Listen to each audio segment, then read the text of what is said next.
Bienvenidos a un programa más de The Comic Show. Nosotros ya estamos acá como todos los viernes, que dicha que ya es viernes para descansar el fin de semana, pero antes tenemos que hablar de tema súper polémico porque hoy el invitado especial es la polémica. Ay carajo, hoy vamos a hablar de la censura en los cómics para que usted se quede con nosotros porque tenemos bastante portadas de que ver, bastante imágenes que va a estar bastante interesante. También recordarles nuestra página de Facebook, ahí se nos puede buscar como The Comic Show, y la pregunta del día que está hoy ahí es: ¿cuál para ustedes es la imagen más controversial que han visto en algún cómic? Ahí la pueden postear y nosotros también vamos a estar hablando de ella, así que pueden ingresar en nuestro Facebook y comentar ahí la pregunta del día. Y por supuesto, como hacemos al empezar cada programa, agradecemos a nuestros patrocinadores, que sin ellos nosotros no estaríamos acá y que usted ya va a ver en pantalla. Así que mientras que están en los patrocinadores, yo me voy acomodando y les voy a recordar nuestra página de Facebook otra vez, The Comic Show. Ahí nos pueden buscar. La pregunta del día es: ¿cuál es la imagen más controversial que ustedes han visto en los cómics? Y también, si quieren participar, pueden hacerlo a través del 905-254-5454. Pueden llamar y ser parte del programa y conversar con nosotros. Y vamos a empezar de una vez, y como siempre nos acompaña don Alan Corrales. Bueno, gente, buenas noches, bienvenidos a este nuevo The Comic Show, hoy con polémica. Hoy Jorge es el polémico y trae la polémica, Hoy así que vamos a tener un programa bien relajado, donde vamos a comentar cosas, vamos a ver algunas fotos, son pocas las que no salieron, casi todo salió y por eso es que se armó la polémica. Entonces pues vamos a escarbar un poquillo ahí con cosas del pasado, del presente y darle todo ahí. Y por supuesto, Jorge, el polémico Solano.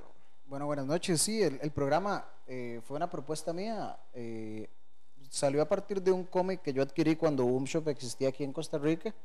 Cuando yo manejaba Boom Shop, siempre me llamó la atención la bolsa. Ahorita vamos a hablar del cómic en sí, pero es un tema importante. Digamos, en la industria de los cómics durante muchos años hubo un organismo de censura muy importante, muy restrictivo, que nació a partir de una, digamos, de una posición de derecha que no estaba fundamentada, pero que afectó los cómics hasta el año 2011. Entonces se me ocurrió la idea, se la propuse a Alan y a Ariel y les gustó. Entonces hoy, bueno, intentar disfrutar a partir de lo que más me gusta a mí, que es la polémica. Bueno, antes de empezar con el tema, vamos a aclarar también de dónde nace este organismo, que es lo que censura los cómics, y hablar un poquito de la historia de dónde nace y por qué es que se da esta comitiva para la censura de los cómics. Digamos, en español, lo que fue conocido, por dicha ya fue conocido, ya eso no existe, como el Código de Cómics Americano, de American Comic Code, sí, ese mismo, nace a partir de un psicólogo llamado Frederick Werther. Este tipo escribe un libro llamado La seducción de los inocentes, donde básicamente pone un montón de datos que demuestran, quote unquote, que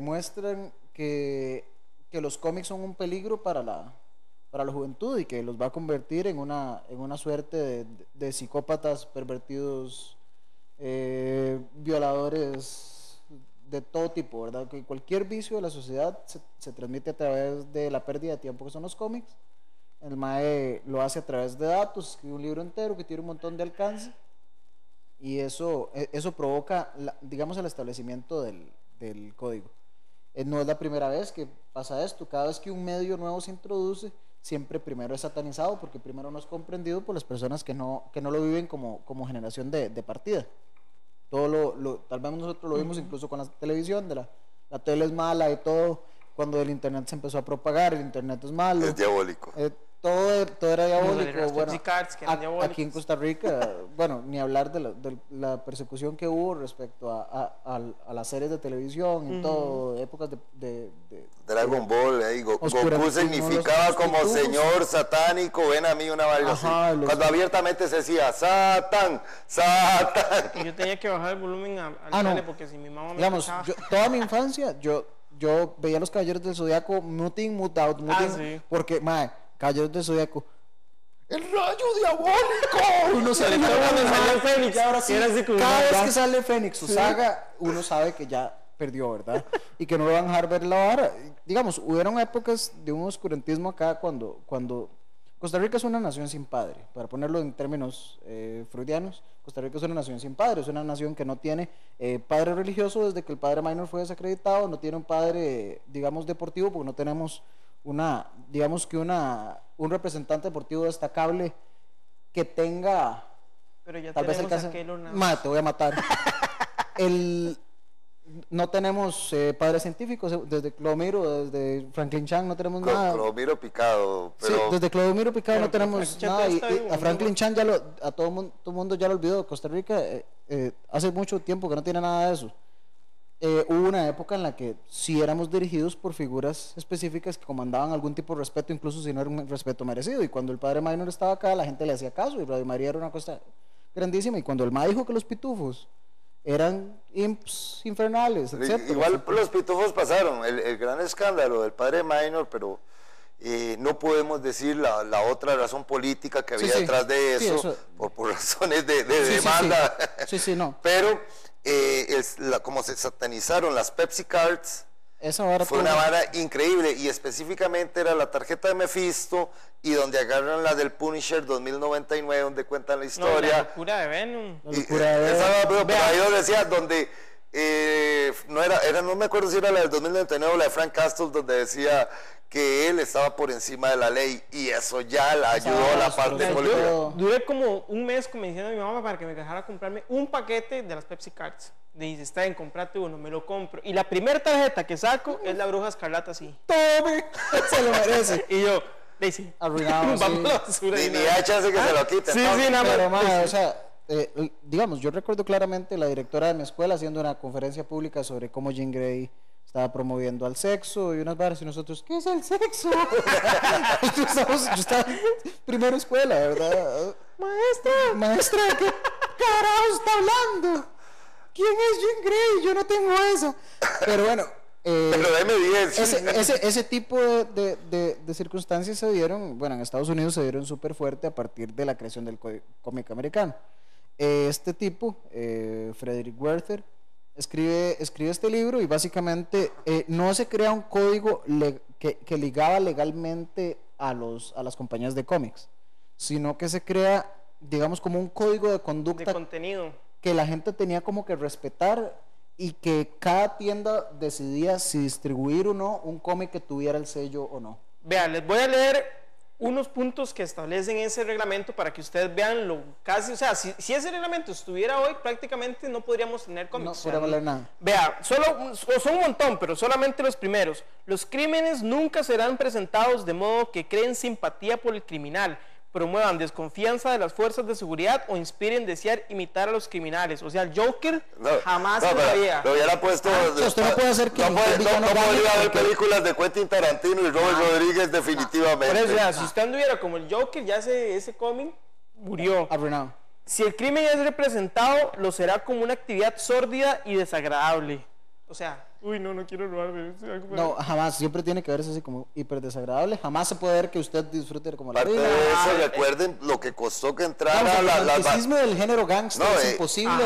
Recuerden que los gángsters costaba mucho que manejaran drogas en los cómics, hasta casi que a principios de los 80 se empezó a ver eso, en algo que le vamos a entrar ahora. Ok, ojo los criminales no serán presentados como glamurosos o que ocupen una posición que cree el deseo de emularlos. O sea, volvemos a lo mismo. Kingpin, La Rosa, olvídese de todo eso. O sea, nada. El Fire Club, olvidémonos de lo elegante. En cada momento el bien triunfará sobre el mal y los criminales serán castigados por sus acciones. No tendríamos Watchmen. No tendríamos ni Batman. Sí, bueno. Las escenas de excesiva violencia serán prohibidas. Las escenas de tortura brutal, el excesivo e innecesario uso de pistolas y cuchillos, la agonía física y los crímenes sangrientos y truculentos serán eliminados. Prohibido Image Comics. No existe. O sea, de ahí ya pero ahí escribí un cómic de Deadpool de los primeros y de los actuales. La verdad, cada día están más violentos. Ninguna revista de cómics usará la palabra horror o terror en su título, que de hecho es lo que trajo bancarrota a una de las AC Comics. Ajá. Pero eso, recuerden que esto fue el paso entre la época de oro a la época de plata, incluso lo que dejó al borde de la quiebra todas las casas de cómics. AC Comics, incluso con el tiempo luego se volvió la MAD, que ahora es propiedad de Warner y DC.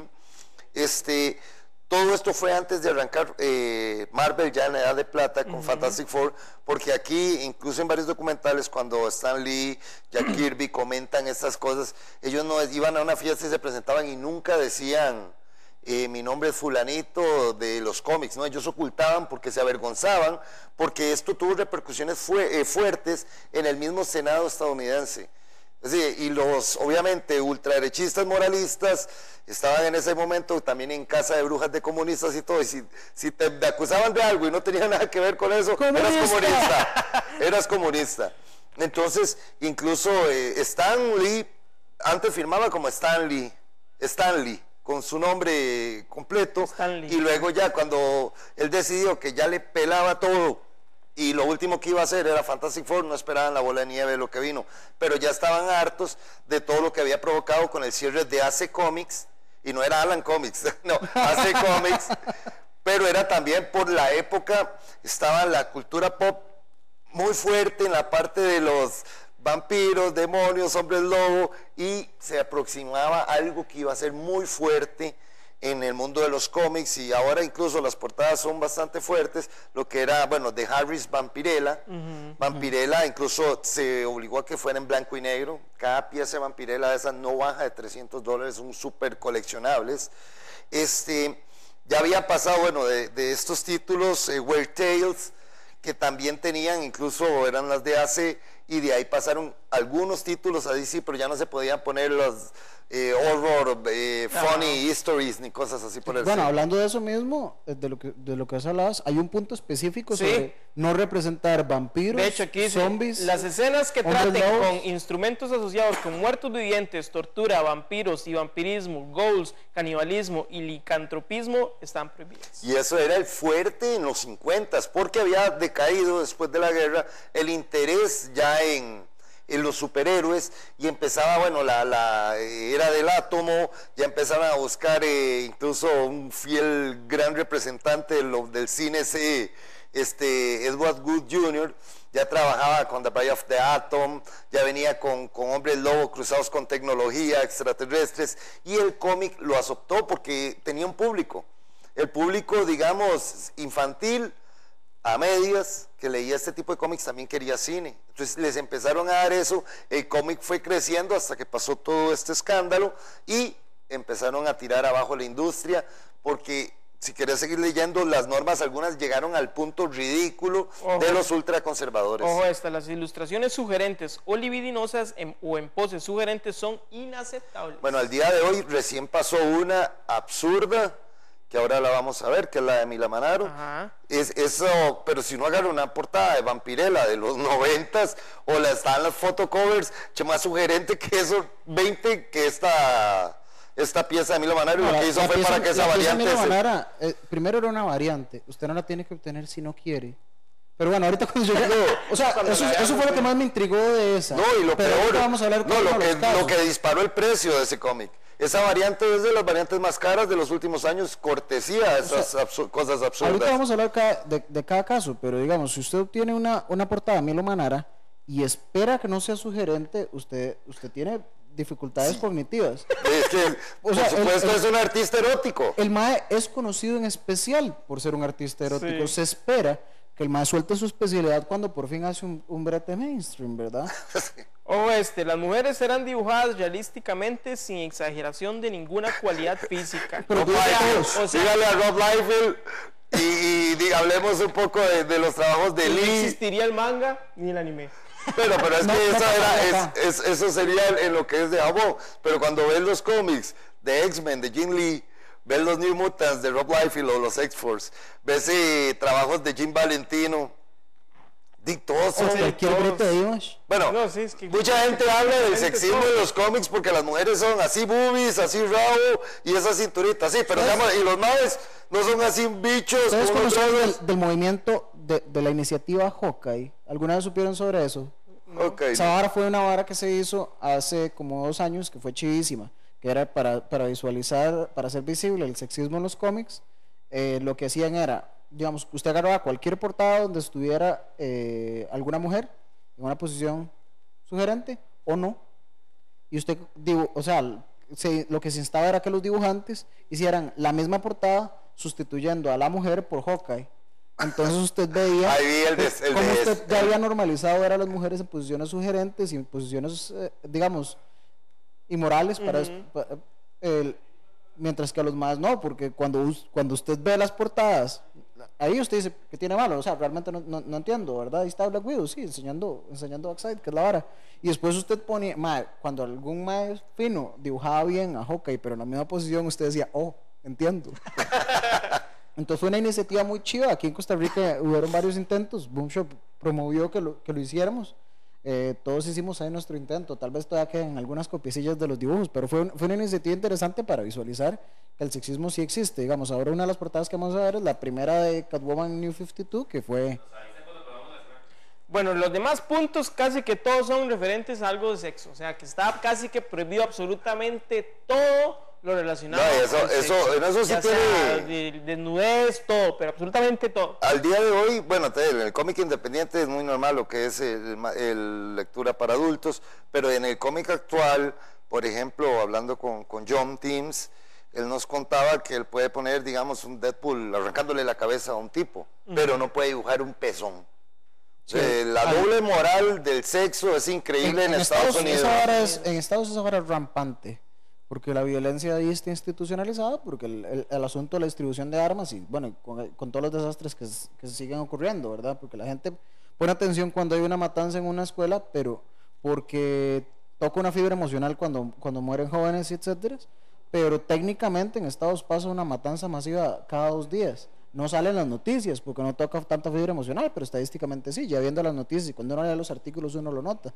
Entonces, digamos, la violencia ahí está institucionalizada porque la industria de las armas ahí es grandísima. Y eso es... Pero la vara del sexo sigue siendo una cuestión súper reprimida porque hay un porcentaje ultraconservador religioso en el poder del Senado de los Estados Unidos que mueve hacia la represión sexual, porque la represión sexual es básicamente un organismo de control hacia la sexualidad femenina, que es lo que no le cuadra a estos más hiperconservadores. Pero entonces termina reflejándose en, digamos, todas las leyes y todo lo que hacen los dirigentes de un país se refleja al final en el resultado cultural. El resultado cultural de Estados Unidos es el entretenimiento de media masivo, los cómics, las películas, etcétera. Y entonces ahí es cuando podemos ver que se arrancan cabezas, en Walking Dead se muerden testículos para escaparse de una situación literalmente, no humano con zombie ni zombie con humano, no, entre humanos. Todo bien, pero no hay un solo pezón en Walking Dead, yo creo. Bueno, sí están los inofensivos pezones de hombre, que por lo visto, eso sí no hacen nada por lo visto. Pero, digamos, como resultado cultural siempre termina siendo lo mismo allá en Estados Unidos. Cierto, ayer durante el juego, me voy a salir un poquito, vi un anuncio que no creo que lo vayan a pasar ya más. Un anuncio muy bonito hablando del cáncer de mama. Lo pasaron en Televisión Nacional en horario prime time. Me asustó verlo. Todo el mundo puso, porque acaban de poner una teta. Y yo, me parece muy bien que se abran las mentes, porque de una vez no tenemos por qué censurar esto. Entonces, eso lo vemos en el día de hoy acá, pero en el pasado 250 veces peor. 250 veces peor. Para ir terminando tal vez el punto sobre el código de cómics, en el año, bueno, empieza en 1954 y continúa hasta el 2011. Yo ya les voy a decir digamos las instancias del cierre. Muchas compañías perdieron ingresos porque si sus cómics no pasaban el código, muchas tiendas no vendían el cómic a menos de que tuvieran el código. Entonces empezaron o a autocensurarse o a vender menos o a producir menos. Afectó creativa y económicamente muchas empresas. Después de varias luchas, Marvel, como siempre, digamos, pionero, en el 2001 rechaza el código e inventa un sistema de calificación propio, donde lo que hace es poner en el cómic, este cómic está dirigido a estas audiencias, usted lo compra o no lo compra, pero está recomendado para estas audiencias en específico, ya no nos vamos a limitar por el código de estos más. En 10 años después, ya solo quedaban como 3 compañías que utilizaban el código, DC y otras 2, y ya el último fue DC en el 2011, cuando se cortó, ya murió el código, por fin, forever. Parte de las cosas que hicieron que el código terminara fue que, creo que por ahí de 1989, no estoy seguro el año, los documentos originales, digamos, los estudios de Frederick Werther, en los que se basó para La seducción de los inocentes, el libro que provocó todo este descalabro creativo, se demostró que el MAE corrompió los datos, que él tenía una agenda personal, que a él no le gustaban, entonces él puso datos que eran falsos, con tal, entonces durante 50 años nos tragamos una censura a partir de un tipo que lo único que hizo fue ponernos una mentira. Porque nada más le dio para intentar meterlo. He escuchado ese cuento en otros lados, pero ahí sí me paso polémico y me echan. Sí. Bueno, nosotros en el siguiente bloque vamos a ver ya ahora sí todas las imágenes que tenemos para ustedes. Antes vamos a ir con nuestra compañera Amy, que trae las noticias, pero voy a recordarles que nuestra página de Facebook tiene la pregunta para ustedes: ¿cuál es la imagen más controversial que han visto en un cómic? Para que ustedes nos la comenten ahí, nos pongan una imagen o nos digan cuál es, y nosotros ahora más adelante las vamos a estar leyendo. Así que ingresen en nuestro Facebook y recuerden, la pregunta es: ¿cuál es la imagen más controversial que usted ha visto en un cómic? O de igual pueden llamar al 905-254-5454 y participar con nosotros. Pero ahora sí vamos al primer corte, pero antes nuestra compañera Amy nos trae las noticias de hoy. Y bueno, esta semana tanto Marvel como Dark Horse Comics han anunciado varias cosas. La primera noticia siendo de parte de Marvel, ya que anunciaron una segunda película para Ant-Man, la cual se va a llamar Ant-Man and the Wasp, siendo esta la primera película que Marvel va a sacar con el nombre de una heroína en el título. Gracias a esta nueva adición, la película de Black Panther se movió para febrero del 2018 y lamentablemente la película de Captain Marvel se movió para el 2019. También anunciaron 3 películas más para el 2020, las cuales todavía no tienen un nombre, y obviamente las personas ya comenzaron a dar sus opiniones o posibles títulos para esto, siendo los 3 más fuertes un Iron Man 4, que es prácticamente, bueno, no posible, ya que Robert Downey Jr. dijo que su contrato termina después de Infinity Wars, pero puede ser un Iron Man 4, puede ser una segunda película para el nuevo Spider-Man y hasta una película con un nuevo Capitán América, pero para esto tendríamos que esperar, así que por ahora nos vamos con la sección de ¿quién carajos es?